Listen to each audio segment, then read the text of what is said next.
3h20. Bonjour, merci d'être venu déjà. C'est très sympa de venir écouter cette pièce grinçante de Benjamin Opère.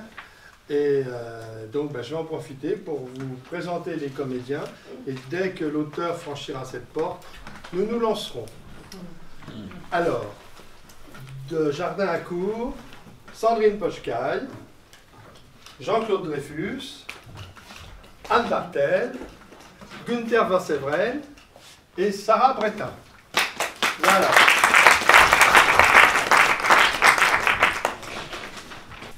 Bon, déjà, ce que je peux vous dire quand même, parce que ça, l'auteur est au courant, nous sommes dans un décor partagé en deux. À Jardin, nous avons la chambre de Jean-Jean, du grand-père. Et moi. Je ne dis pas qu'il joue. Ah bah tu t'es trahi. Ah oui, l'effet de surprise alors. C'est pas moi. Donc, à Jardin, la chambre du grand-père, et à Cour, et voilà, les 2/3 du plateau seront réservés à la salle à manger et au salon. Voilà. Ça se passe dans une maison à la campagne, un peu loin de tout.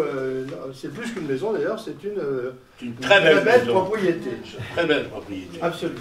Ah, si je peux encore continuer. Alors, je vous ai parlé du grand-père. Donc, le grand-père est bien là. Il a eu une fille, Anne, qui a eu un fils, Günther. Voilà. Et quand même, il a eu besoin depuis très longtemps, depuis que sa pauvre femme est partie dans un autre monde, il a eu besoin d'une aide soignante, qui a été Sandrine. Et puis à un moment, c'est devenu Sarah. Voilà. Normalement, alors je ne sais pas s'il est là, normalement les décors seraient assurés par Olivier Prost. Alors je vous présente Benjamin Opère, l'auteur de Pater Familias. Bonjour à tous, merci de votre présence, de votre participation. Donc on est très heureux de vous présenter ce projet à la scène parisienne. Donc on remercie en particulier Nikos, le directeur de la scène parisienne, de son accueil. Donc je vais vous présenter... Ça peut bien se faire. Il a fallu que j'occupe un peu le terrain. C'est oublié en fait. Voilà, écoutez, on vous laisse écouter la pièce et puis évidemment à l'issue on est disponible et à votre écoute pour tout échange. Voilà, merci beaucoup.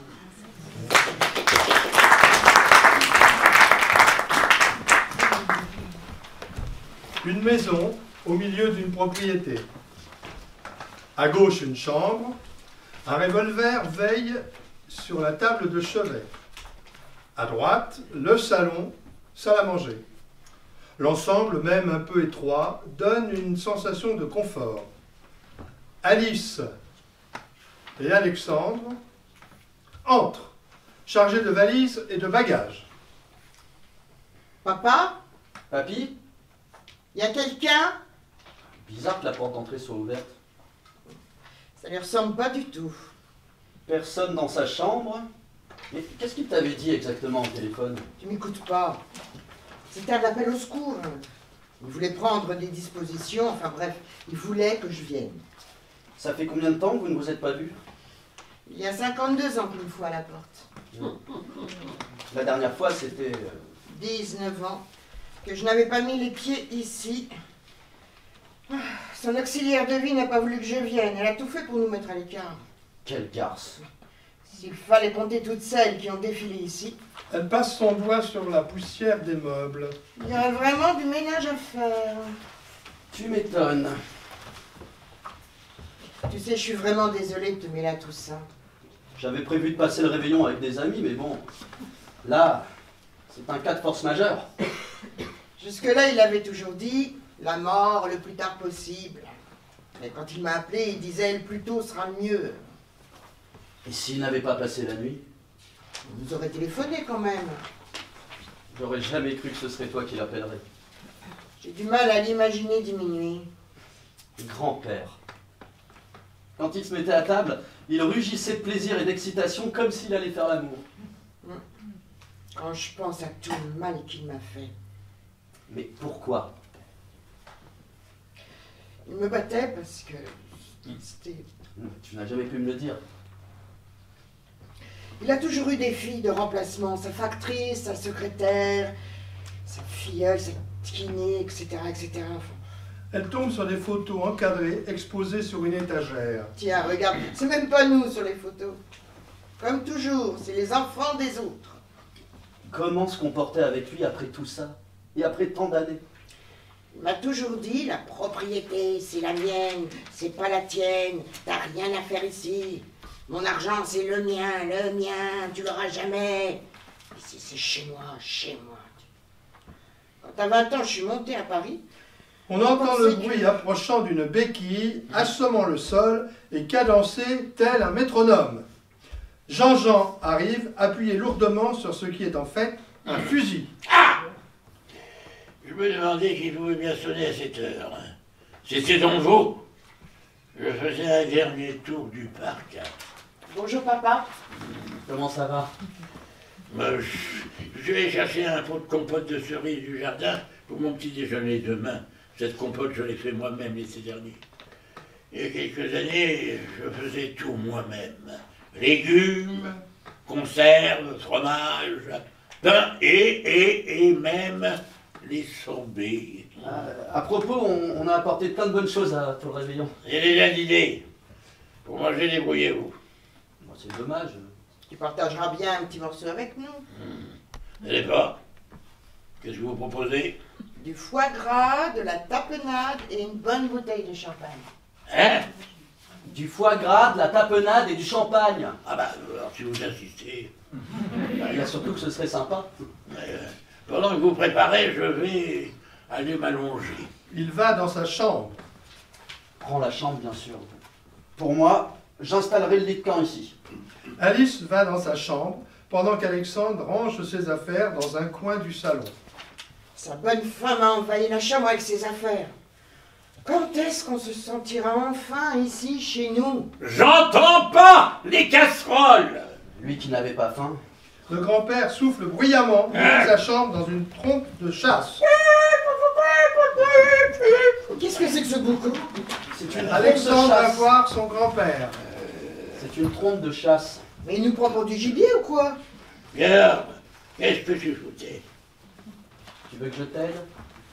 Jean-Jean s'appuyant sur lui et sur son fusil. Oui, comme ça j'aurai 2 cannes. Ils arrivent dans la salle à manger. Ah, il y a presque plus de pain. Vous auriez pu y penser quand même.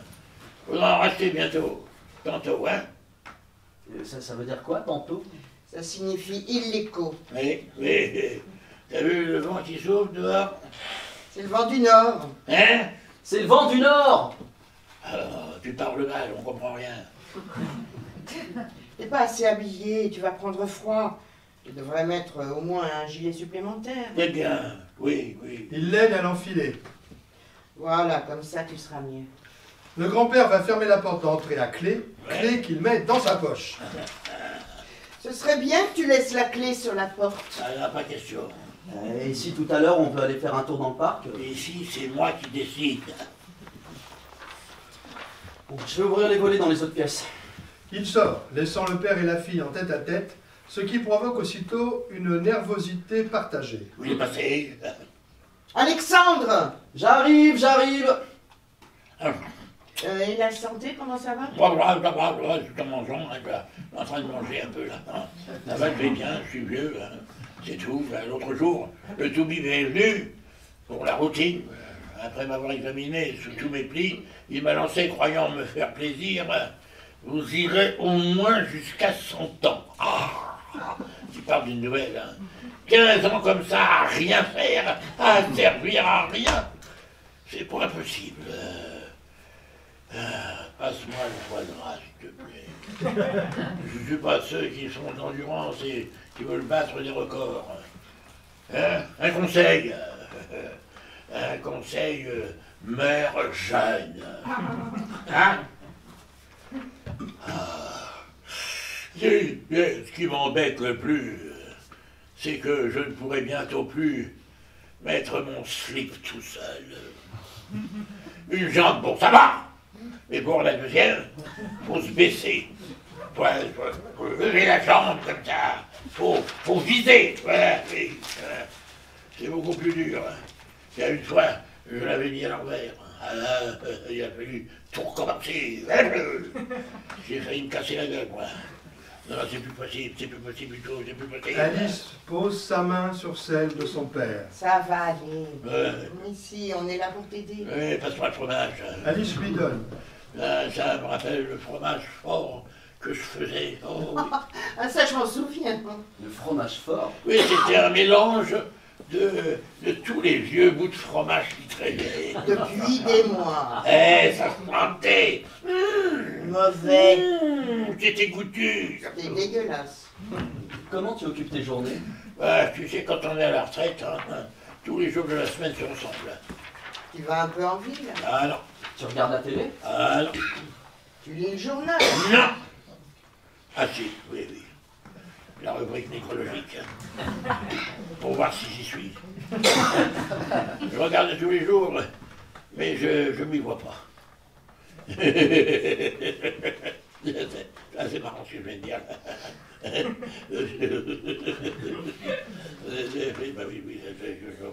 Heureusement que j'ai ma poupée. Hein. Alexandre débouche le champagne. T'as quoi? Il doit parler de son auxiliaire de vie. Comment ça se passe avec elle? Oh, qu'est-ce qu'il est devenu sourd? Il a toujours été sourd. Elle te demande si ça se passe bien avec elle. Ah bah pour un veuf, c'est important d'avoir une poupée, là. Là, elle est partie passer Noël dans sa famille. Au début, on se disputait souvent, mais maintenant, ça va mieux. Elle devient sourde, elle aussi. Autrement dit, ils s'entendent de mieux en mieux depuis qu'ils s'entendent de moins en moins. Le seul problème, c'est qu'elle est toute plate. Elle n'a pas de mamelle. Alors, ça peut pas aller. Quelle importance. Si une femme n'a pas de sang, comment elle peut nourrir ses enfants? Elle a au moins 60 ans. Toi, par contre, t'as bien rebaissé. Hein. Faudrait voir à changer tout ça. Heureusement que ma poupée, elle fait bien la cuisine, c'est l'essentiel. Et puis, elle est quand même serviable. D'ailleurs, tous ceux qui viennent ici sont très aimables. Très aimables avec moi. Il faut dire aussi que j'ai toujours été gentil avec les autres. Ouais, avec les autres. La preuve, quand quelqu'un d'attentionné vient me rendre visite, je lui fais un chèque.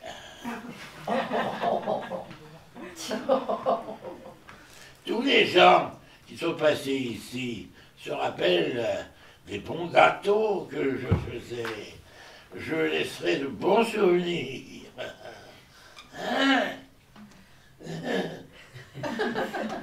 Moi, j'ai décidé, une fois pour toutes, de vivre dans la joie et dans la bonne humeur. Ceux qui sont tristes, ils dégagent. Ah oui, c'est pas par hasard si tu as fait ta propriété le paradis joyeux. Eh oui. Quel slogan.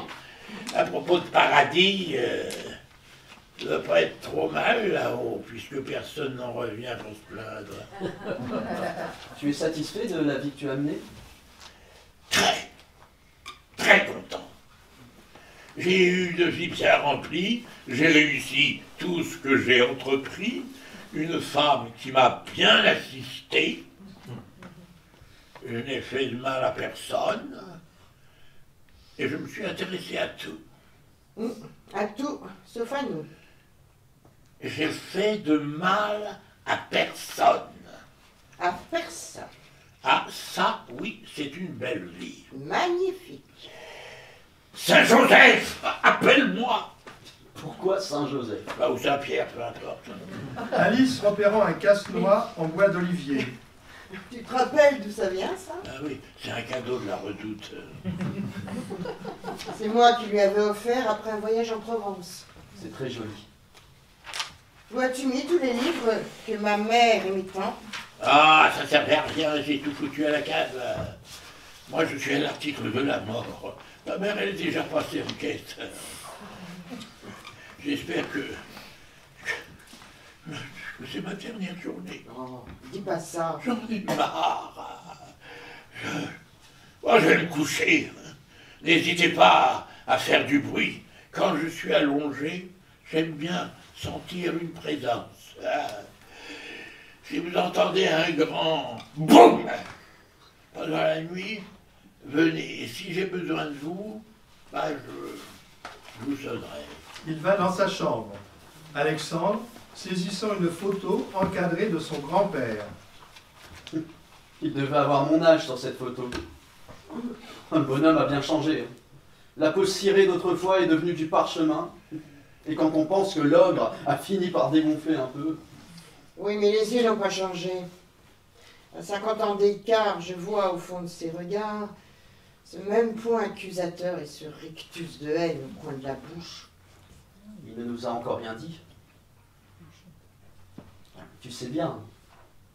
C'est pas à nous d'aborder le sujet. Pour toi, c'est un peu un retour aux sources. J'ai plutôt l'impression d'être en exil. J'ai toujours cru qu'en revenant ici, je retrouverais mes racines. Maintenant que je suis là, j'en suis plus aussi sûre. Et à Paris? À Paris, je me sens pas non plus chez moi. Pour une fille de la campagne, c'est beaucoup de béton. Ça peut pousser dans le béton, les racines. Je sais pas. En revenant ici, j'ai quand même l'impression de boucler la boucle. C'est un peu angoissant. Au fond, pour moi aussi, c'est une fin. Dis-moi que c'est un nouveau départ. Tu penses à ton avenir. Le vieux a son passé, et moi, au milieu du guet, je balance entre le souvenir des premiers jours et la perspective des derniers. Mais il y a de quoi réveiller un mort! Il va dans la chambre. J'ai soif. Apporte-moi un verre d'eau avec de la grenadine. Allez, que ça saute. Je vais te mater tout ça, moi. Demain est un autre jour. Et une nouvelle année. Les minuit passés, c'est le 1er janvier. On va y arriver. La vie m'a donné le pire des pères et le meilleur des fils. Noir. Là. Deuxième tableau. Matin du 1er janvier. Alice et Alexandre font le ménage, astiquent, désinfectent, jettent et rangent des affaires dans le salon, salle à manger. Le père Jean-Jean est dans sa chambre. Regarde ce que je trouve. Un livre sur le Kama Sutra. C'est à ça qu'il s'occupait pendant que j'appelais au secours. Alexandre à propos de traits horizontaux sur un mur. Tiens, regarde, c'est quoi ça? Guillaume, 3 ans, 94 cm. Guillaume, 5 ans, 1 mètre et 7 cm. Aline, 9 ans, 1 mètre 26. Florian, Marion, Hélène. Mais qui c'est ces gens-là? Il a regardé les enfants des autres grandir. J'espère qu'ils ne sont pas de lui. Alice. Alice. J'entends pas les casseroles. Ce sont des vœux de bonne année.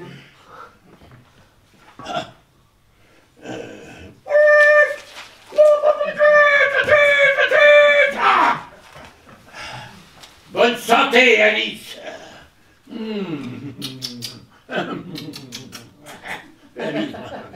Oui, Alexandre, c'est sûrement ma dernière année. Enfin bon, moi, j'ai tout fait, j'ai tout fait ce que je voulais faire. J'ai vu tout ce que je voulais voir. Non, je ne regrette rien. Ah, confortable ce fauteuil. Ah oui, au fait, et vous, qu'est-ce que vous devenez? 24 heures qu'on est là, après 20 ans d'éloignement, et il pense à prendre des nouvelles. Je suis au chômage maintenant. Pendant des années, j'ai fait des... Ah, et toi? Ma musique commence à être connue. Hein. J'ai des propositions de maisons de disques. Oui. Mais c'est tout ce qu'il y a à dire sur toi? Ah, mon vieux, si c'est ça que tu appelles travailler, moi, à ton âge, j'avais déjà tout réussi. Hein. Son succès est grandissant. Il y a des critiques très élogieuses. On parle de révélation d'un jeune compositeur. Bon. Il y a des gens qui sont fans de sa musique. Oui, oui, il fait pas bien chaud ici. Tiens, attrape-moi la commande du radiateur. On parle de lui pour faire la bande originale d'un film. Oh là. Attends, la température à temps idéal, c'est très précisément 24,3 degrés. Hein. Il s'assoit. Je commence à vivre de mes droits d'auteur. Ouais, ah oui. Oui, c'est bien, par contre, mais il faut pas se faire avoir, hein. Demande le plus fort, toi. Il s'écroule. Il échange sa chevala faute d'interlocuteur. On a vraiment rien à foutre de nous. Ah, c'est pas nous qui veut, c'est du monde. Il nous a fait venir comme il aurait appelé n'importe qui d'autre. Cette façon qu'il a de considérer les gens comme interchangeables.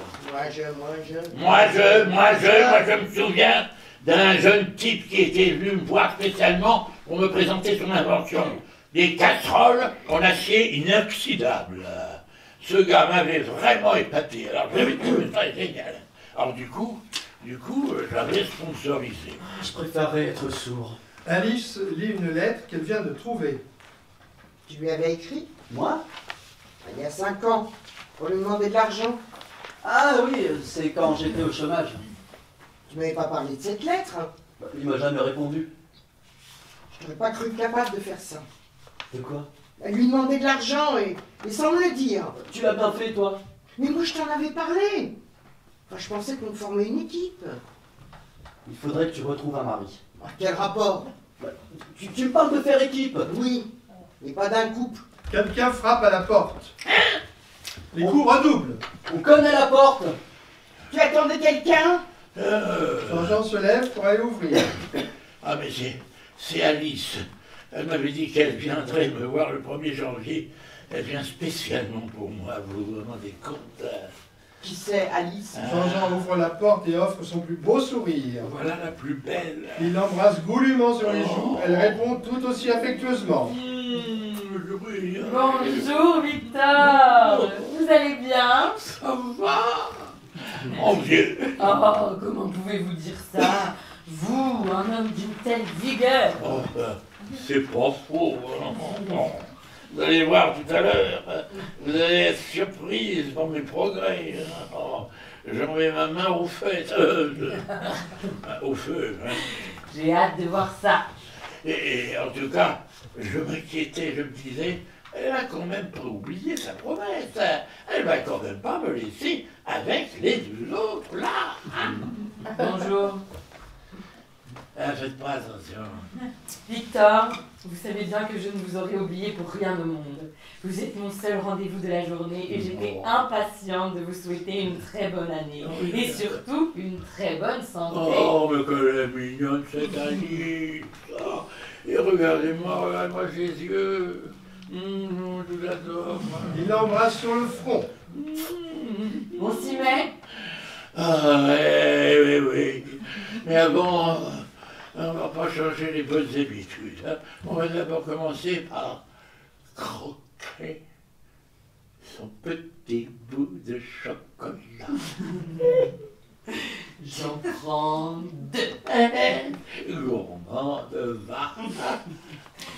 Victor, on va passer aux choses sérieuses. Je vais vous demander de vous allonger et de vous déshabiller. Comme d'habitude. Comme d'habitude. Il se déshabille lentement avec cérémonie. Tout le monde se retourne. Il ne garde que les chaussettes et un grand slip ridicule. Alice. Oui. Alice, fais pas attention, je lui ai dit, je suis prêt, et tout à vous. Bien. Victor, mettez-vous en position. Il allonge son ventre sur son lit. Elle commence à le masser. Oh, y a pas à dire, hein. Vous êtes la meilleure kiné de la région. Et ce réveillon alors, comment ça s'est passé? Oh, vous savez, Alice, si je n'avais pas été si seul, ça aurait été formidable. Bien sûr. Je voudrais quand même. Non, je voudrais quand même dire, moi, que... Oui, tais-toi. Oui. Et si je l'avais passé avec vous, alors là, ça aurait été le plus grand bonheur. J'imagine. Maintenant, retournez-vous, Victor. Elle lui masse la poitrine. Attention. Ici, vous savez bien que cœur sensible. Maintenant, comme d'habitude, parce qu'on sait, vous et moi, que l'on peut compter l'un sur l'autre, on va compter Oh, ensemble. mais quel esprit est là! Je vous propose qu'on... Et un, et deux, et trois, et quatre. Ensemble, l'autre jambe. Notre jambe, oui. Et un, et deux, et trois, et quatre. C'est très bien, Victor. Vous pouvez être fier de vous. Oh, vous savez, Alice, je suis un modèle de modestie. On va s'arrêter là pour aujourd'hui. Déjà? Court, mais efficace. Elle l'aide à se rhabiller. Alice et Alexandre viennent également l'aider. Autrement dit, vite fait, mais bien fait. Exactement. Alors j'aime ce langage, on se comprend si bien. Hein? Vous et moi. Elle met son manteau, puis reste figée, attendant quelque chose. Silence. Personne ne bouge. Vous n'oubliez rien? Ah, comment oublier? Il lui fait la bise. Quoi? Un silence figé s'installe. Ah oui, non. Mais. Ah oui! Je suis bête. Il lui fait un chèque qu'il glisse dans une enveloppe ainsi qu'un billet. Voilà. Vous verrez, il y a un petit supplément. Et c'est pour vous remercier de vous être déplacé un 1er janvier. C'est une très gentille attention que je n'oublierai pas. Quand est-ce que j'aurai le plaisir de vous revoir? Dans 3 jours, comme d'habitude. Au revoir, Victor, et encore bonne année. Je sens qu'entre nous, ça va marcher du tonnerre de Dieu. Il ne s'arrête plus de lui faire des signes au revoir et de lui envoyer des baisers, puis, fermant la porte, il se retourne froidement. Bah, vous êtes encore là, vous? Alors, qu'est-ce qu'on mange? Il s'installe dans son fauteuil. Voilà. Il a toujours été comme ça. Elle a bon dos, la vieillesse. Il y a 20 ans, quand il était en pleine forme, c'était 100 fois pire. On peut pas continuer comme ça. Il s'approche des oreilles de son grand-père, qui agite une tapette pour chasser des mouches invisibles. Tu nous as fait venir en urgence. Tu as dit que à ma mère que tu voulais prendre des dispositions. Elle m'emmerde, là, celle-là.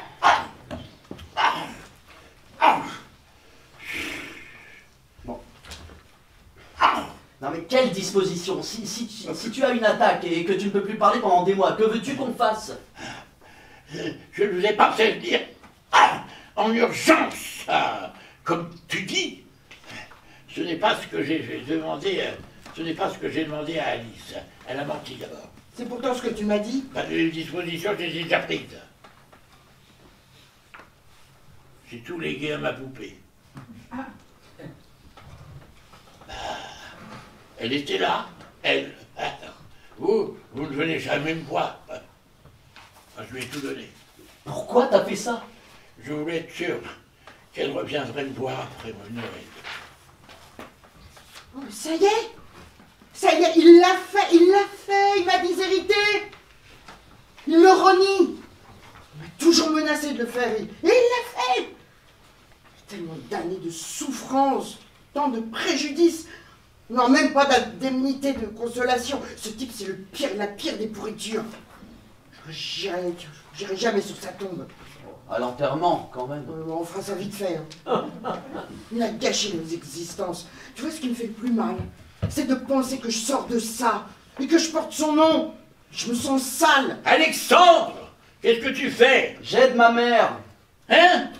J'aide ma mère pour la cuisine. Bon, laisse-toi ça, c'est l'affaire des femmes, ça. Viens plutôt me tenir compagnie. Les vieux, ça mérite des égards. Qu'est-ce qu'il te dit, là? Ça va aller.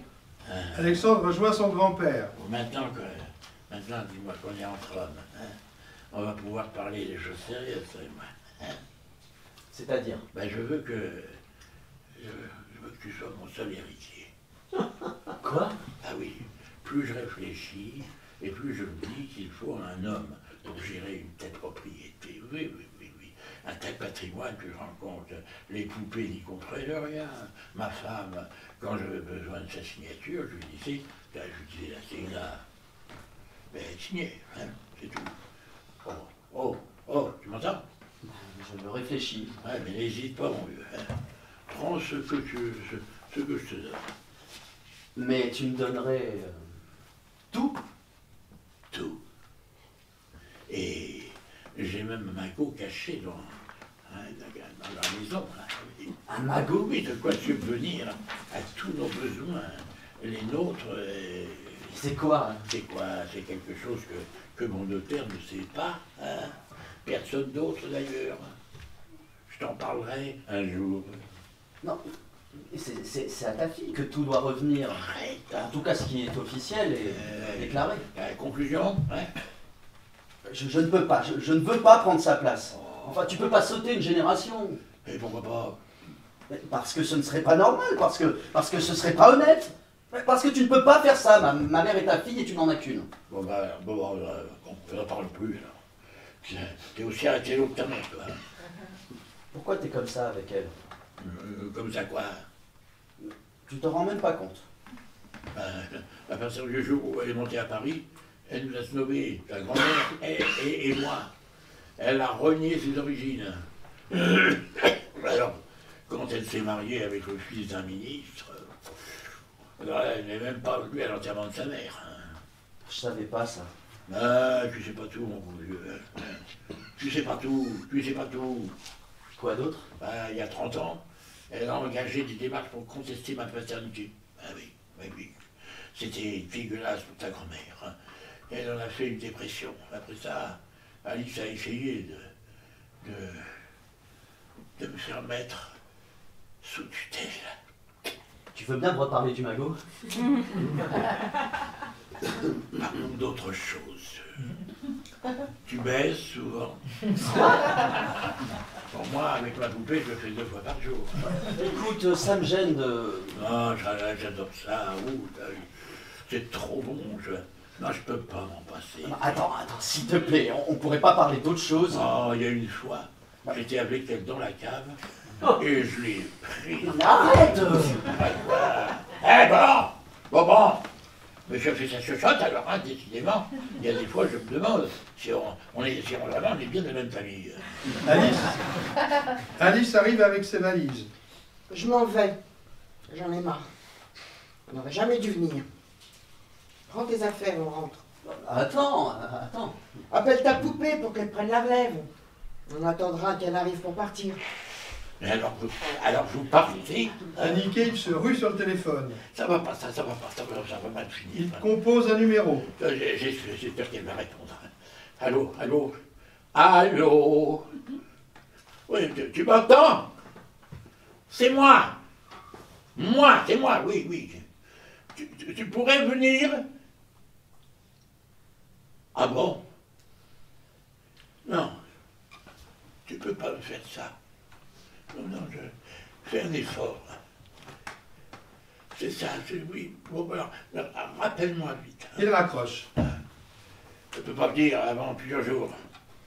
Je pourrais pas rester seul si longtemps, moi. Je peux pas le laisser comme ça tant qu'il n'y a personne avec lui. Je veux bien changer mon testament. Mais, faut que vous quittiez Paris pour venir ici, vous occuper de moi. J'ai assez d'argent pour ça. Comme si on n'avait pas une vie à nous et rien d'autre à faire. Et puis après, la propriété sera à toi. Hein? Tu en feras bien ce que tu veux, après tout. Moi, je m'en fous, je ne serai plus là pour le voir. Tu l'habiteras, tu la vendras. Je veux pas le savoir. Non. J'ai aucune envie d'être dépendante. Alice est si excitée en marchant qu'elle manque de tomber par terre en butant sur le fusil de son père. Ah, excuse-moi. Comme ces 2 mots résonnent curieusement dans sa bouche. Réfléchis. Moi, je suis fatigué. Alors, je vais m'allonger un petit peu. Hein. Il va dans sa chambre. Il faut vraiment qu'il soit diminué pour dire ça. Ça le rend un peu plus normal. C'est parce qu'il a peur. Il crève de peur. Dieu a peur. Non. Il m'a jamais vraiment parlé de ma grand-mère. Pourquoi tu me dis ça? Pourquoi tu as épousé mon père? C'est parce que le nom qu'il portait était célèbre? C'est mon mari. Enfin, mon père, qui t'a mis ses idées dans la tête. Il m'a dit qu'il voulait le désigner comme seul héritier. Il a toujours voulu diviser. On s'entend trop bien à son goût. Si on s'aime, ça lui en fait moins pour lui. Ma mère l'a toujours préféré. Quand il me battait, elle prenait sa défense. Tu te rappelles quand tu es monté à Paris? Je venais d'avoir mon bac. Le vieux avait pleuré.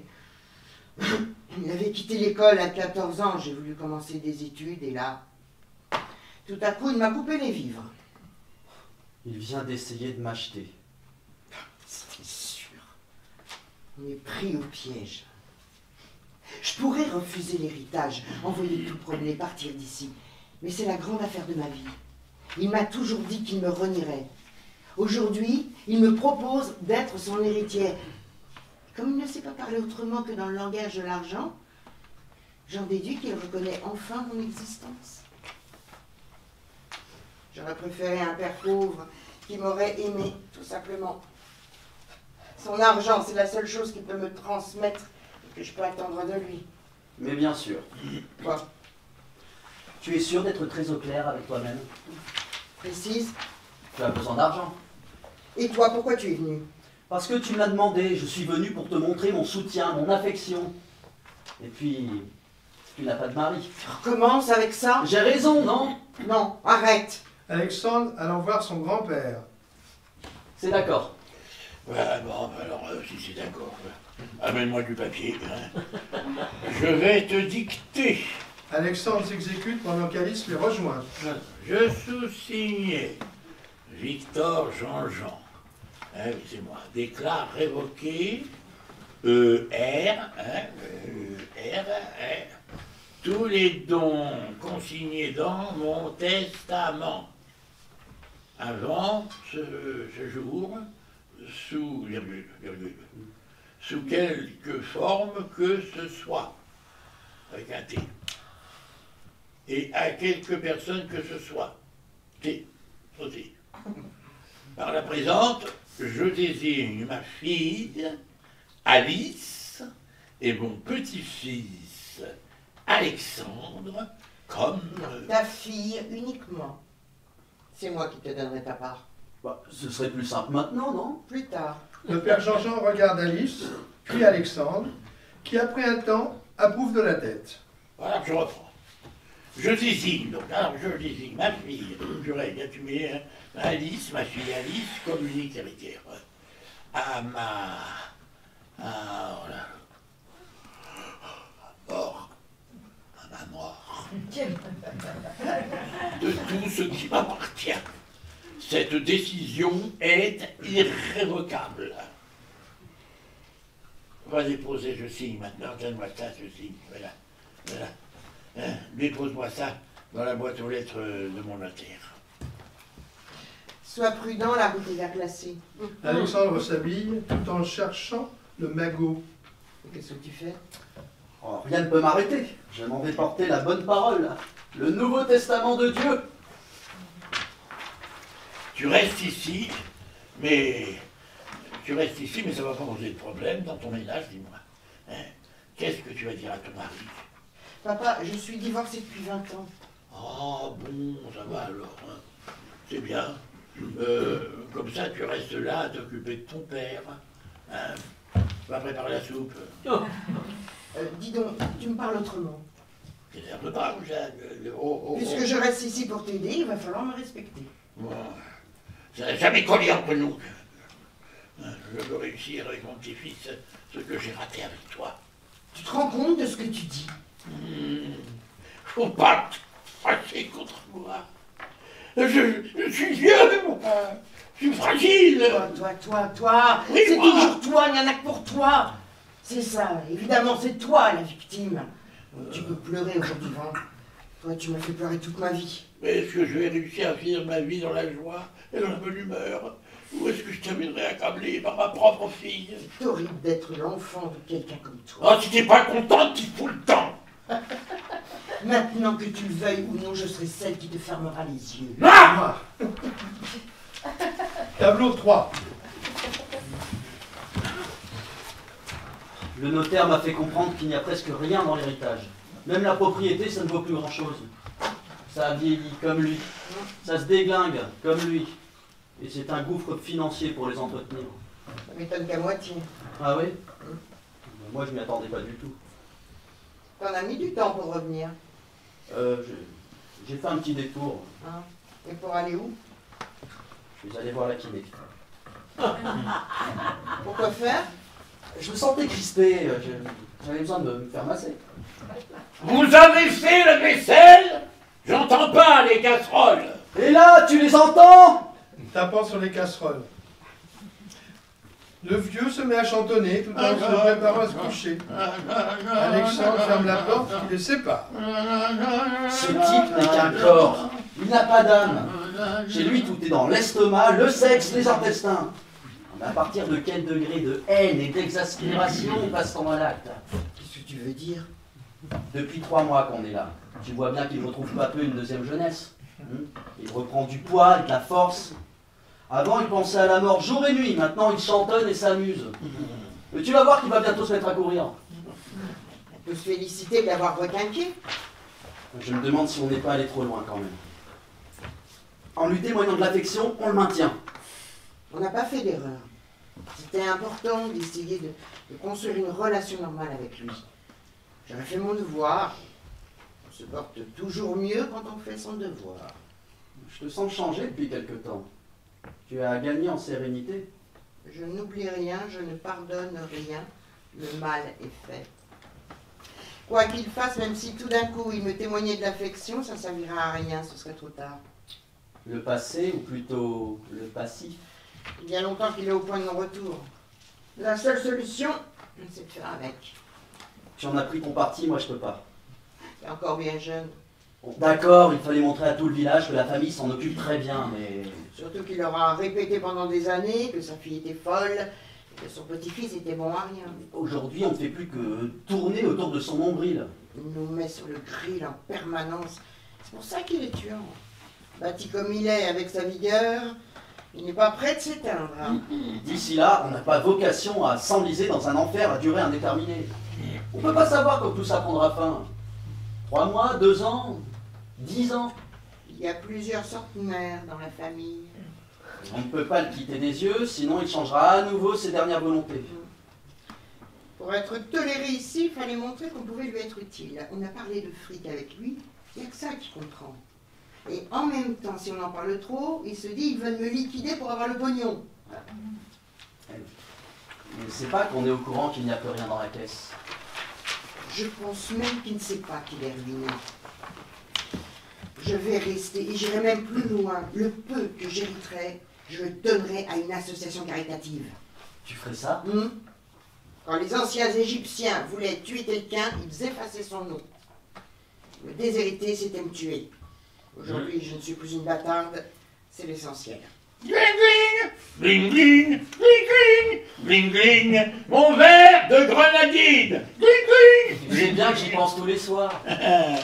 Ça fait 1 heure que je vous appelle. Ah, pourquoi vous avez fermé la porte? Qu'est-ce que vous manigancez, là, hein? J'ai bien envie de revoir mon testament, moi. J'avais fermé la porte pour éviter les courants d'air. Comme tu es ultra sensible au changement de température. Bon, en tout cas, tu aurais pu bien m'aider à me coucher. Ah, ça, c'est vraiment un bon petit-fils, un petit salopard, tiens, oui. Alexandre revenant vers sa mère. C'est un enfer.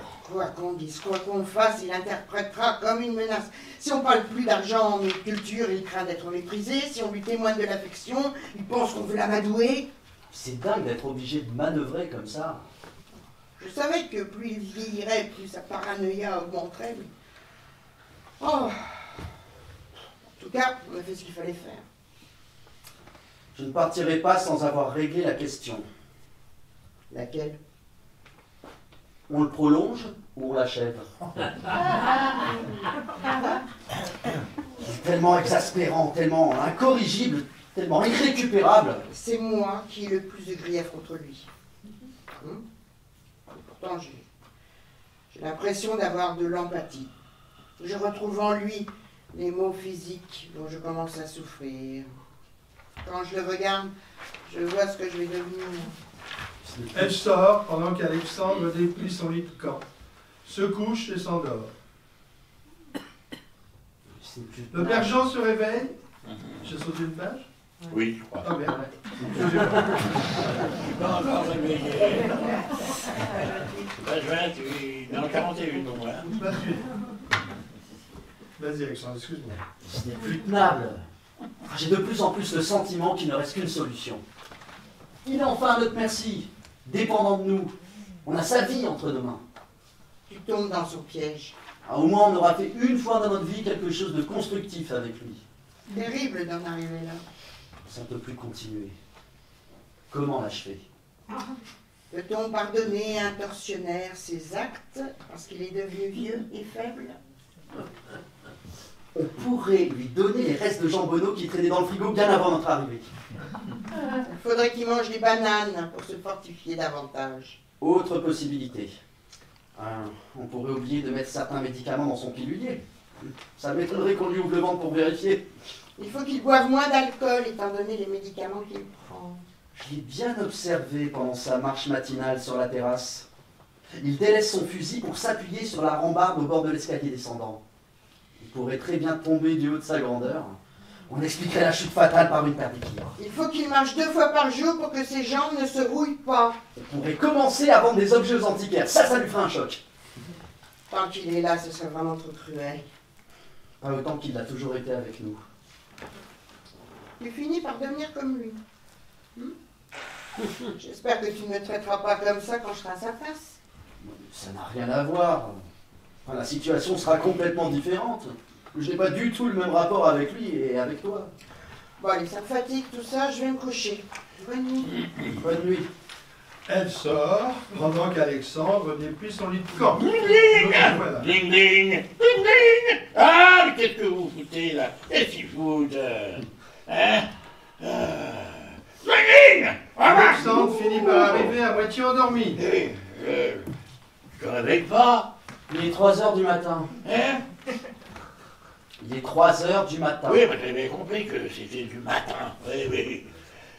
J'ai un problème avec ma couette. Elle fait des peluches qui peuvent me rentrer dans le nez et m'étouffer. Allez là. Il va pas avoir froid comme ça? Non, au contraire. J'ai trop chaud. Ça va là? Non, c'est bon, oui. Tu peux y aller. Et c'est pas cette gueule là, sinon. Au fait, et Mago? Plus tard, j'ai sommeil. Alexandre retourne se coucher en s'affalant sur son lit et se rendort, comme le père Jean-Jean. Puis celui-ci commence à se contorsionner et agite à nouveau sa clochette. Qu'est-ce qu'il y a? Je veux me parler du Mago. C'est froid. Mets-moi une couverture.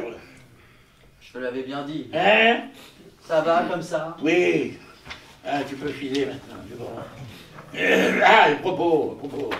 Tu imagines cacher quelque chose ici lorsque vous fouinez partout, hein?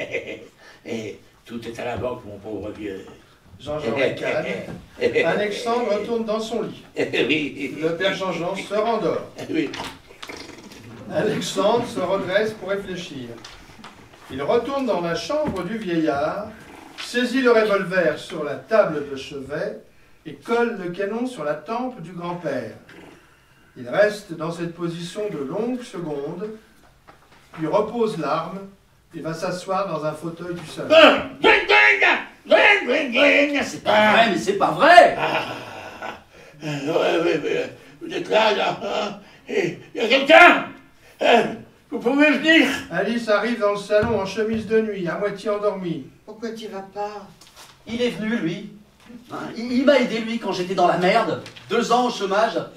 Je lui ai demandé du secours et il n'a pas bougé le petit doigt. Il nous a toujours fait souffrir. Toute ma vie, j'ai rêvé d'être en position de force face à lui.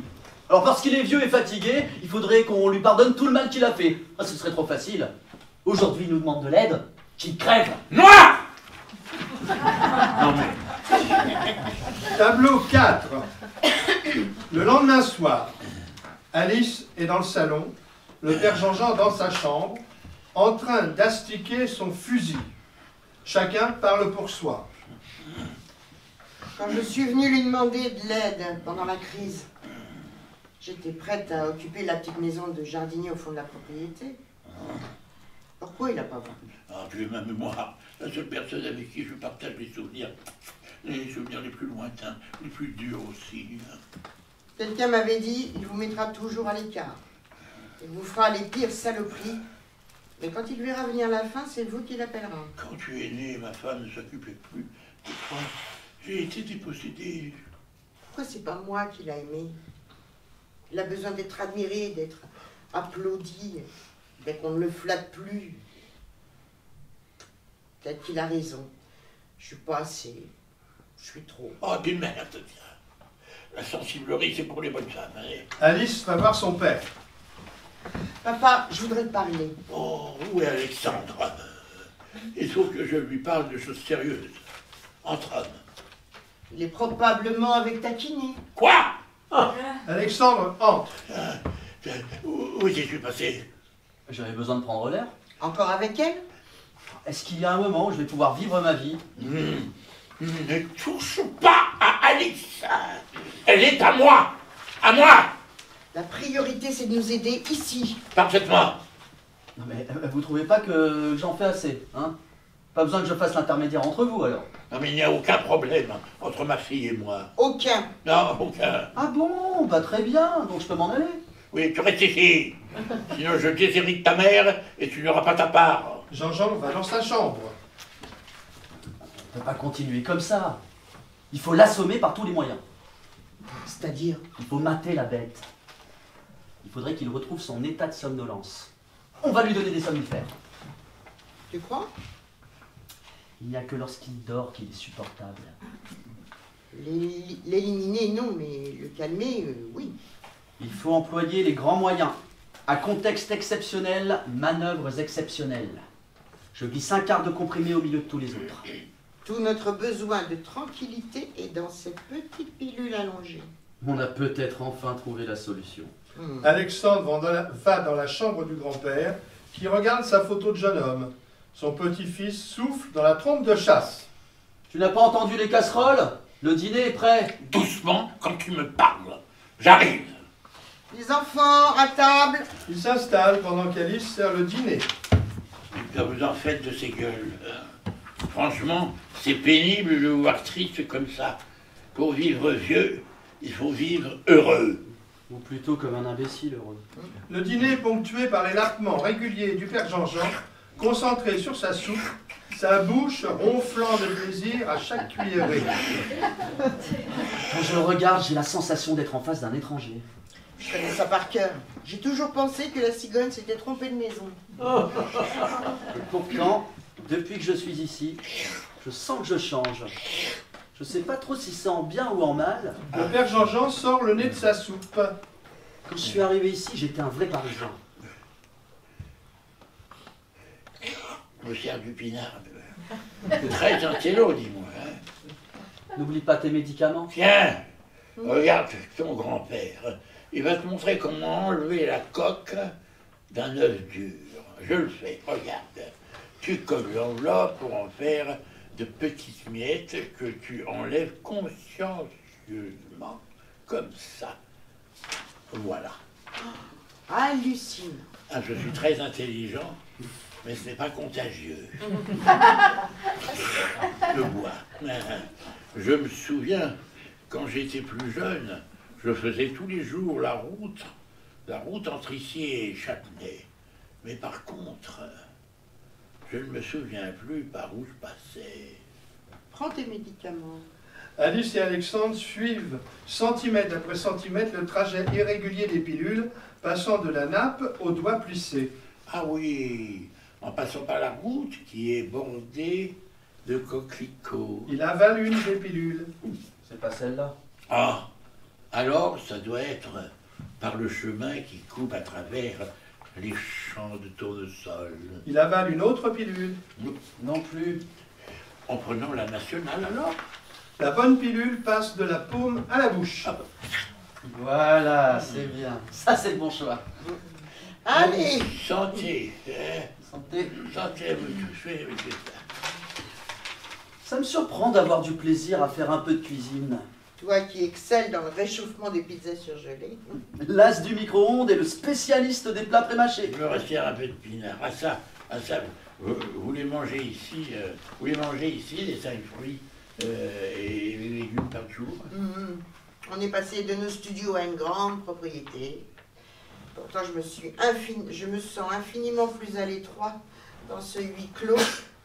Mais depuis qu'on est ici, mon cholestérol a baissé, je fais plus d'exercice, je me suis remise au jardinage. Oh. Et vous avez vu comment ça pousse, tout ce que j'ai planté là?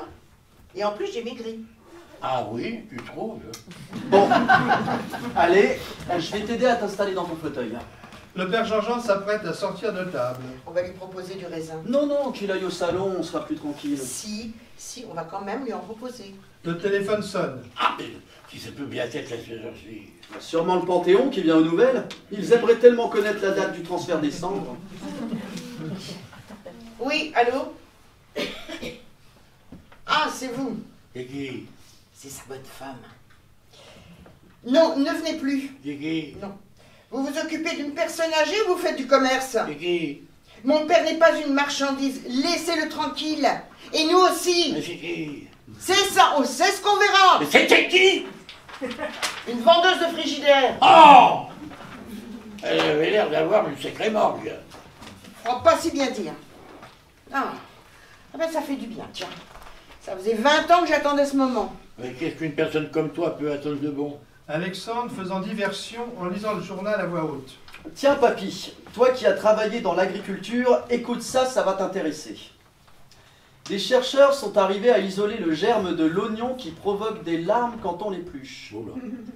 Les nouveaux oignons seront commercialisés dans 5 ans. Oh ben dans 5 ans, je serai plus là. Moi.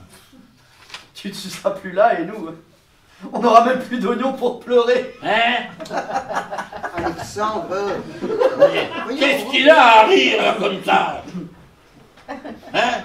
Il trouve qu'à Paris, la vie est plus chère qu'ici. À propos, vous saviez que les tours Eiffel modèle réduit sont fabriqués en Chine, apportés en France, puis achetés par les Chinois qui les ramènent chez eux.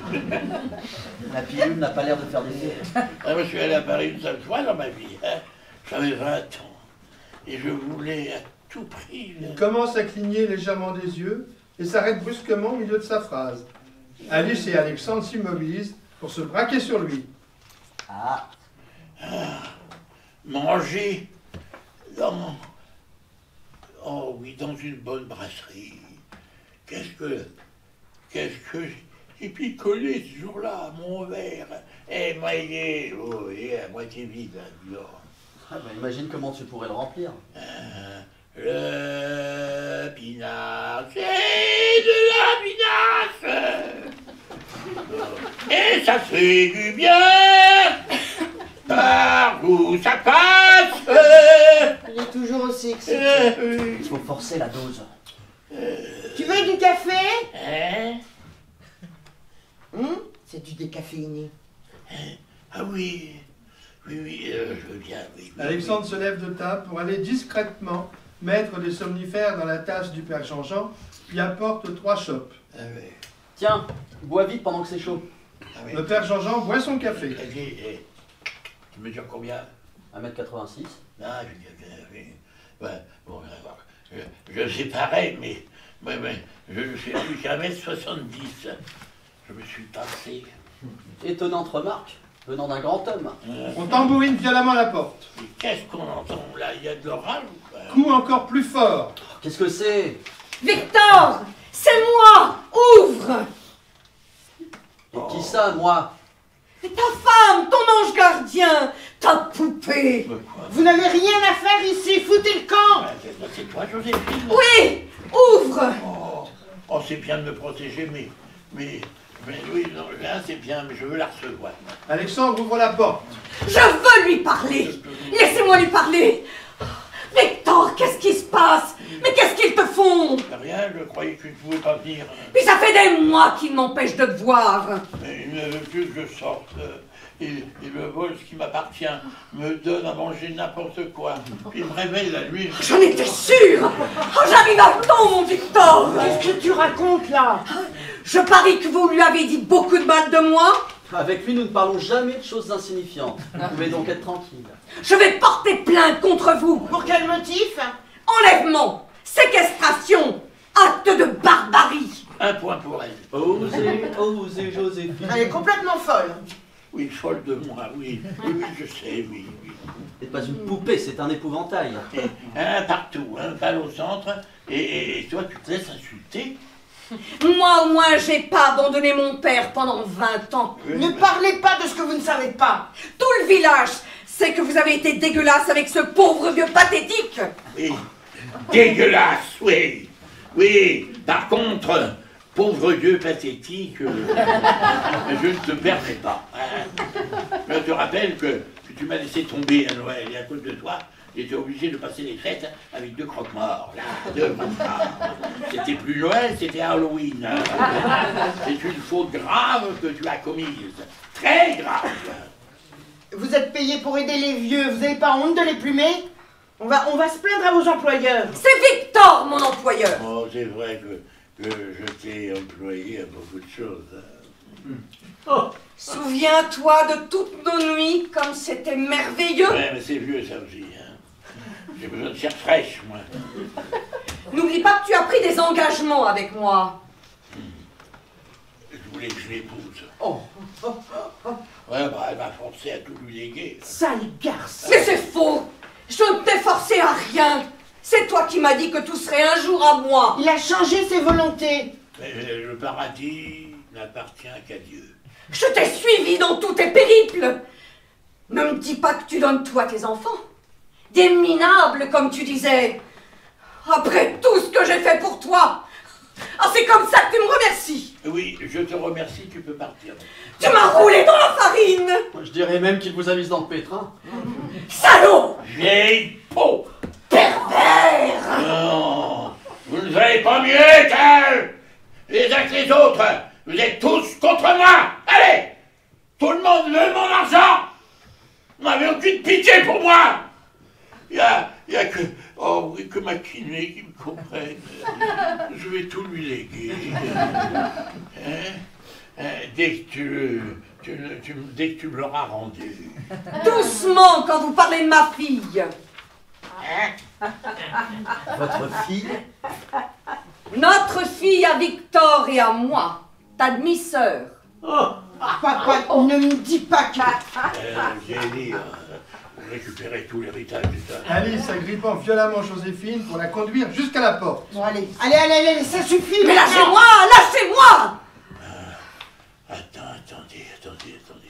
Attendez, lâchez-la. Je veux qu'elle parte dignement. Joséphine, je te chasse. Tu pars en exil à cause des péchés que tu as commis. Mais sache que si un jour tu arrives à réparer tes fautes, si tu parviens à te faire pardonner, alors, oui, peut-être, tu pourras regagner le paradis. Tu finiras tout seul comme un vieux con. Bande de tarés. Je vous maudis. Dieu, Napoléon et toute la clique, je vous maudis tous. Je ne me déplacerai même pas pour aller cracher sur vos tombes. Mais ma fille aura sa part. Vous pourrirez en enfer. Elle sort. Je te préviens, si t'as d'autres enfants, je m'en vais pour toujours. Si tu me quittes, je te déshérite. J'espère que ce n'est pas ma sœur. Je ne sers plus à rien ni à personne. Si tu aimais, tu serais utile. Aimer ses enfants, c'est au fond très narcissique. Qui m'aime? Qui m'aime? Personne. Aide-nous à t'aider. Alors là, je vais vous chanter, je le ferai quand on jouera la pièce. L'amour est un oiseau, vas-y, chante-le, tu chantes très bien. Tu parles mon héritage. Moi, je répète, toi, c'est toi qui chantes bien. Et voilà, c'était. L'amour est un oiseau rebelle que nul ne peut apprivoiser. Et c'est bien normal qu'on l'appelle s'il lui convient de refuser. Ça doit être le mélange avec le vin. C'est ça que je chante. L'amour est un enfant de De bohème bohème. qui n'a jamais connu de loi. Si tu ne m'aimes pas, je t'aime. Et si je t'aime, prends garde à toi. Et Alice me dit, ferme ta gueule, noir. C'est même ta grande gueule. Ah oui, ferme ta grande gueule. Tableau 5. Le lendemain matin, au seuil de la chambre de son père endormi, Alice le regarde, puis va au salon. Alice, parlant tout bas à Alexandre, en regardant sa montre. 10 heures. Oh. D'habitude, à cette heure-là, il était depuis 1 heure. Là, il est profondément endormi. Avec la dose que je lui ai donnée. Ça a fini par fonctionner. Noir, lumière. J'ai oublié. 11 heures. Pas un bruit. Tout est calme. Enfin. Il faut lui en faire avaler à chaque repas. S'il se lève tous les jours à 11h, fait une bonne sieste à 14h, somnole à 18h et va se coucher à 21h, alors là, ça devient plus vivable. Comme ce silence fait du bien. Au moins, on a gagné quelques heures de répit. Je vais faire un tour. Tu restes ici. Noir. Lumière. Midi. La bête est enfin matée. C'est à cette heure-là qu'il n'entend pas les casseroles. Si c'était sa fille, il la toucherait pas comme ça. Et elle l'appellerait papa. Noir. Lumière. 12h30. Il y a quand même quelque chose d'anormal. Ça a dû le crever, d'accord, mais à ce point. Noir. Lumière. 12h45. Ne me dis pas qu'on l'a tué. Le chant du cygne est si beau. Oh, qu'est-ce que tu racontes? Un dernier tour de piste. Un ultime numéro de cirque. Tu lui en as beaucoup trop donné. Écoute, il repose en paix, on n'en demandait pas tant. Jean-Jean se lève avec difficulté. Oh là là là Il va à la salle à manger. Oh oui, qu'est-ce qui m'arrive? Tu as bien dormi? Oh, je me sens complètement assommé. L'assiette. Oh, j'ai mal aux pieds. Oh, je voudrais faire venir le pédiatre.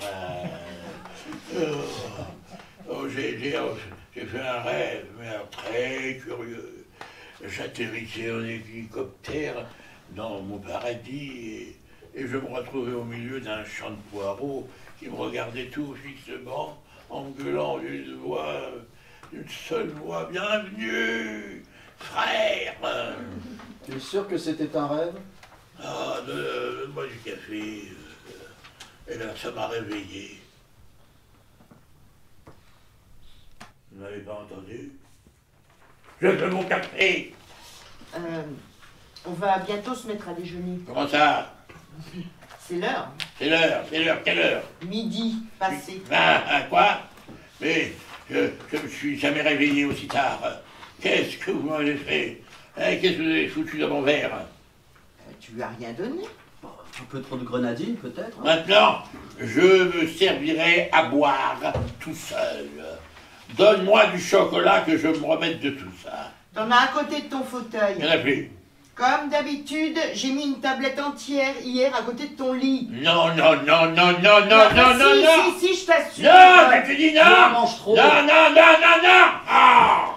Tu as un peu de diabète, c'est pas bon pour toi. Ah, tu sais qui mange tout le chocolat en me disant que c'est moi? C'est lui, c'est Alexandre. Non, Alexandre ne ment pas. Si. Un vrai gosse de maternelle, hein? C'est pas moi qui ai lui.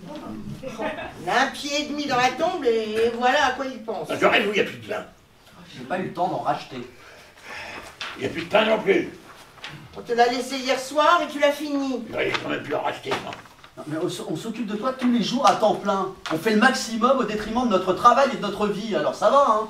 Ben, à notre place, tu n'aurais rien fait de tout ça. Quand on a bien des misères. Mais il se fout de ma gueule en plus. On s'entend vraiment pas. Non, vraiment plus. Alors là, on ne s'entend pas. Hein, vous avez tous les deux de sales caractères, un sale caractère, et puis vous êtes sinistres comme des corbeaux. Allez, tu vas aller, foutez-moi le temps. Pour que tu te fasses à nouveau dépecer et arnaquer par des voleurs que tu porteras au nu? Sûrement pas. La porte, encore la porte, toujours la porte. Si vous ne partez pas, c'est moi qui vais m'en aller. Il faudrait me mettre en maison de retraite. Au moins, là, je ne verrai plus vos gueules. Ce serait une solution. Peut-être la plus adaptée. Il reste mon pire ennemi, mais ça me ferait mal qu'on le mette dans un mouroir. Quand j'arriverai à son âge, Je voudrais pas qu'on m'inflige ça. D'abord, c'est lui qui le demande. Et puis la plupart des maisons de retraite sont devenues de véritables centres de loisirs. Là, il serait choyé, cajolé, dorloté à tout instant. Oui. Et qui plus est par des professionnels. Des personnes qui n'auraient pas de contentieux avec lui. Je veux aller en maison de retraite. Mais si c'est dans mon village natal, il n'y a pas plus beau que le village qui m'a vu naître. Il prend la stature du commandeur. Et vous leur direz que c'est moi. Il va dans sa chambre. Pour sa demande d'admission, il faut s'attendre à un défilé de spécialistes, hein, d'infirmières, d'assistantes sociales, tout ça. Pour qu'il soit accepté, l'objectif est de montrer sa dépendance, mais pas trop, pour ne pas être refusé. Une maison de retraite, c'est pas un hôpital. Ils aiment voir arriver des gens qui n'ont pas besoin d'être aidés à tout moment. Peut-être qu'il est aujourd'hui, ils n'en voudront pas. Il faut le retaper pour qu'il soit en forme. On va supprimer les somnifères. Il lui faut une cure de vitamines. Café fort à chaque repas. Séance de gym matin et soir. Il faut l'entraîner comme un athlète. J'entends pas les casseroles! Il aura été con jusqu'au bout. C'est un de ses derniers moments avec sa famille et il pense qu'à bouffer. Jean-Jean tire un coup de fusil par la fenêtre. Alice et Alexandre se précipitent dans la chambre. Qu'est-ce qui s'est passé? Vous ne me répondez pas, alors je me fais entendre. Pose ce fusil. Allez, oh, baisse un tromboir. Voilà. Sinon, je te fais un deuxième trou du cul. Il est fou, hein. Il met sa fille en joue. Alexandre lui arrache le fusil des mains. T'es un grand malade. Je vais vous faire payer tout ce que vous m'avez fait. Mais je t'ai rien fait, moi. À partir de maintenant, on reste entre nous. Ce sera plus qu'une relation à trois. Tu arrêtes de voir Alice et vous avez intérêt à m'obéir. Sinon... Si on pouvait enfin former une vraie famille. Noir! Tableau 6. Quelques semaines plus tard, Alice et Alexandre sont au salon, le père Jean-Jean dans sa chambre. Il a passé avec beaucoup de succès tous les tests qui... Je vois rien du tout. Il a passé avec beaucoup de succès tous les tests qui concernaient le calcul et les chiffres. Ouais, mais il a buté sur les questions de culture générale. J'ai failli m'étrangler quand l'assistante sociale lui a demandé « Que faisiez-vous dans votre vie qui vous manque le plus ?» Et il a répondu « Aider les autres. » Espérons qu'il y aura une place pour lui. Le vieux arrive au salon. Si je ne reste pas au paradis, qui va s'en occuper, hein? S'il n'y a personne en permanence, on va être cambriolé. Eh oui, j'ai vu. Je vais m'installer ici, papa. Ah? J'ai commandé 2000 litres de fioul pour la chaudière. Ça arrivera lundi. Pour mardi, j'ai demandé au jardinier de venir tondre toutes les pelouses pendant que je ferai un ménage complet de la maison. Mercredi, j'ai rendez-vous avec un gars de la mairie pour le relevé d'eau. Tiens, d'ailleurs, où sont les compteurs dans le parc? Attends. Alors, c'est prévu pour ça de l'entrée. Oui. Ah oui, il y a une trappe dans le mur et qui longe le petit chemin. Bon, bah, j'irai voir. J'ai épluché les dernières factures et j'ai l'impression qu'il y a une erreur sur le dernier relevé, là. Il nous donne de l'argent. Ah bon? Jeudi, je dois voir un acheteur pour les vieux entrepôts que tu veux vendre. Surtout, demande un bon prix. Ils sont magnifiques. Je les ai construits moi-même. Je laisse l'acheteur proposer un prix. Et peut-être qu'il en proposera un plus élevé que ce qu'on espère. Oui. Et comme ça me permettra d'emblée de lui dire qu'on en veut plus. Oui, c'est ça, tu peux faire ça. Regarde-moi bien dans les yeux. Ça me rassure. Hein? Ah, de te regarder, je ressens un frisson, hein? Ah oui.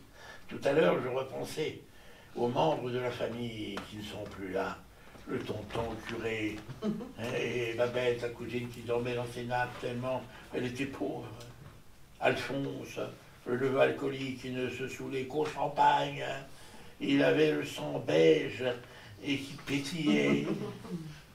Janine, la tante qui faisait un repas de famille tous les dimanches pour finir les raids de la semaine. Hortense, la cousine, vieille fille qui rêvait de Venise et de se faire appeler Madame. Elle écrivait à tous les légionnaires espérant que l'un d'eux allait enfin l'enlever. Elle a enfin fini par épouser un gars d'EDF qui l'a emmené à écumer tous les campings EDF de France, y compris pour leur voyage de noces. Ah ouais, je m'en souviens de tout ça. C'était toute une époque, ça, oui. Après la guerre, la jeunesse était insouciante. Il n'y avait pas de chômage, pas de sida. De mon temps, les jeunes n'avaient rien pour s'amuser, mais on s'amusait de tout. Nous, on avait des guinguettes. J'étais le garçon qui dansait le mieux la valse, alors les filles me choisissaient. C'était comme ça que je l'ai rencontré, ta mère. La première fois que je l'ai aperçue, je me suis dit, ah, tiens. Et elle aussi a pensé la même chose. Ah, tiens. Ça me revigore tous ces souvenirs. Mais je vais quand même aller m'allonger avant le dîner. Il va dans sa chambre. Touchant. Ça ressemblait enfin à une vraie discussion de famille. On respire mieux quand même. Comme quoi, il manquerait pas grand-chose. Ça paraît tellement simple à faire, tellement accessible, tellement à portée. Un geste, un mot, une attitude. Ah ça, si c'était toujours comporté en bon père et en brave grand-père. Malgré tout, il y a peut-être chez lui du bon à s'approprier. Cette capacité à profiter de la vie sans se poser de questions. Peut-être de façon primaire, d'accord, mais envers et contre tout ce qui peut se dresser en travers. Comme s'il était propriétaire de la jouissance. Oh, ouais. Je repense à ce qu'on s'est dit. Hein, vous visez l'héritage, je le sens. Vous me poussez vers la sortie. Hein. Ce besoin qu'il a de tout gâcher. On aurait peut-être gagné à le connaître davantage. J'aurais tant voulu forcer cette porte en fonte contre laquelle on s'acharne en vain. En ne s'intéressant pas à nous, c'est lui qui a perdu. Je pensais que je lui pardonnerais jamais. Finalement, je me sens de plus en plus indifférente. La haine, ça encombre. L'indifférence, c'est léger. Oui. L'indifférence, c'est pas mal. Le téléphone sonne. Oui, allô? Ah, bonjour. Oui. Oui, vous lui donnerez la priorité? Ah, mais il faudrait se décider rapidement. Bien sûr, oui, je comprends. Oui, il y en a d'autres qui attendent. D'accord. Je lui en parle et je vous rappelle très vite. Merci. Merci beaucoup, hein, vraiment. Vraiment, au revoir. C'était la maison de retraite. Ils ont une place. Non! 7e et dernier tableau. Quelques jours plus tard, Alice et Alexandre rentrent visiblement fatigués. Alice s'écroulant dans le fauteuil du vieux. Oh, tu parles d'une épreuve. C'est tout l'après-midi à l'aider à s'installer. Ouh, ça m'a épuisé. Finalement, il s'est senti très vite comme chez lui. Il donnait déjà des ordres aux aides-soignantes. Ouais, il ne faisait déjà plus attention à nous. À cause de la petite infirmière. Très mignonne. Oh, Alexandre. Quoi? Ouais, en tout cas, la maison de retraite lui a fait un effet radical. Il était très excité.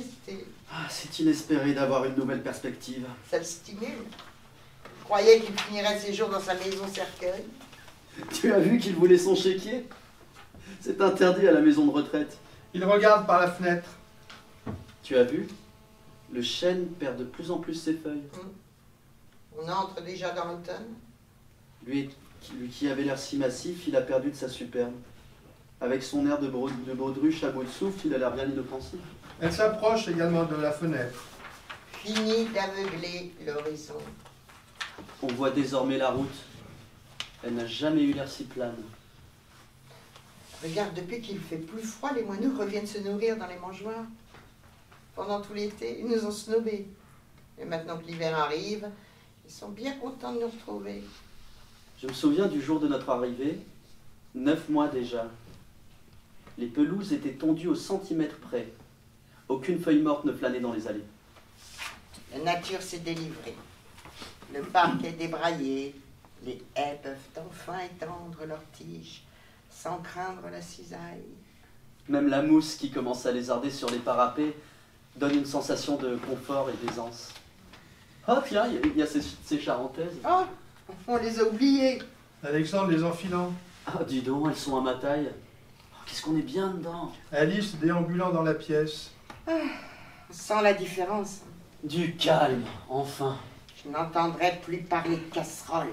Plus de trompe de chasse ni de clochette à vache. Et plus de fusil. On cogne à la porte. Qu'est-ce que c'est encore? Les coups redoublent. Ne me dis pas que... Il ouvre la porte, Aliska entre. J'ai appris que Victor a été placé en maison de retraite. Si c'est scandaleux, il ne méritait pas ça. En quoi ça vous regarde? J'étais très attachée à lui. Il n'en avait rien à faire de vous. Pourquoi tu me donnes plus de nouvelles? J'étais très occupé avec l'installation dans la maison de retraite.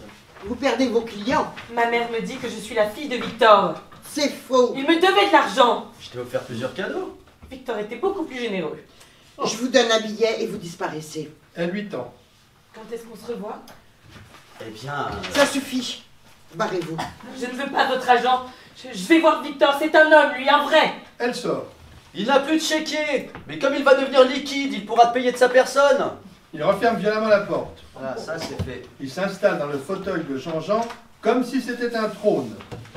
Tiens, et si tu me préparais mon petit plat préféré? Pardon? Bah quoi? C'est moi l'homme de la maison maintenant. Je suis fatiguée. Il pousse un soupir et commence à préparer, mais fait tomber des casseroles. Qu'est-ce que c'est que ce boucan? Mais qu'est-ce que tu fous? Je ne suis pas à ma place dans cette cuisine. Je veux du calme ici. Je ne suis plus ton petit garçon. Quand est-ce que tu me donneras la part que tu m'as promise? Maintenant, c'est moi qui décide. Et si ça te convient pas, tu rentres à Paris. Partir d'ici, c'est ce que j'attends depuis des mois. Réfléchis bien. Ici, on peut vivre dans le confort jusqu'à la fin de nos jours. Pas avec ta musique, tu pourras en faire autant. C'est décidé, je m'en vais. Si tu t'en vas, je te déshérite. Il franchit la porte. Elle a un malaise. Qu'est-ce que tu as?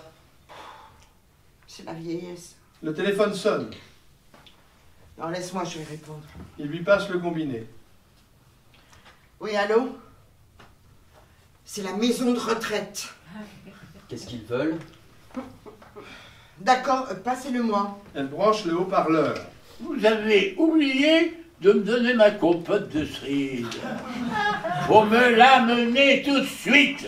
Ça peut peut-être attendre demain. Non, tout de suite, bande de furoncles. Vous êtes chez moi, dans ma maison, c'est encore moi qui décide. Sinon, je reviens. Je demande à mon notaire de venir me voir et je vous déshérite tous. Il a raccroché. Encore un caprice. Bon, il faut lui en amener. J'y serais bien allé, mais... il faut lui rendre visite très régulièrement. Vas-y, toi. Allez. Je veux qu'on se comporte bravement, jusqu'au bout. Pourquoi on? J'en ai marre d'être corvéable à merci. Pourquoi tu partirais pas, toi? Je m'occuperai seul de la maison. Mais pour qui tu te prends, là? Un compositeur qui a besoin de calme pour créer. Mais ça fait des mois que je n'ai pas pu travailler à cause de toi. À cause de moi? Je t'ai aidé à régler tes problèmes. Alors j'ai droit à une récompense, non? Je sentais bien que c'était pour l'argent que t'étais venu. De toute façon, tu n'écoutes rien, tu n'en fais qu'à ta tête.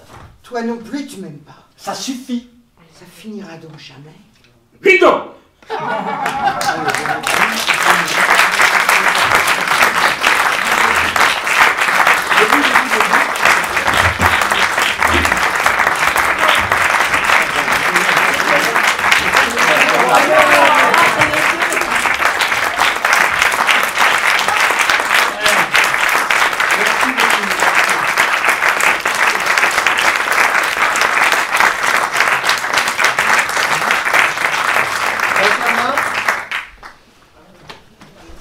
Quelque chose à ajouter ou à répondre à des questions. Voici l'auteur pour ceux qui n'étaient pas là. Benjamin Aubert. Merci beaucoup pour votre présence, votre participation. Merci aux comédiens que je vais vous représenter. Donc Anne Bartel dans le rôle d'Alice.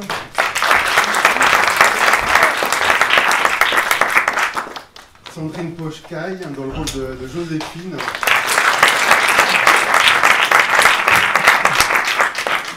Sarah Bretin dans le rôle de la kiné.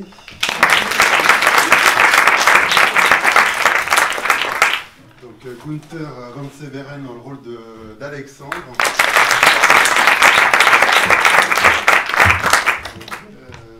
certain Jean-Claude Dreyfus.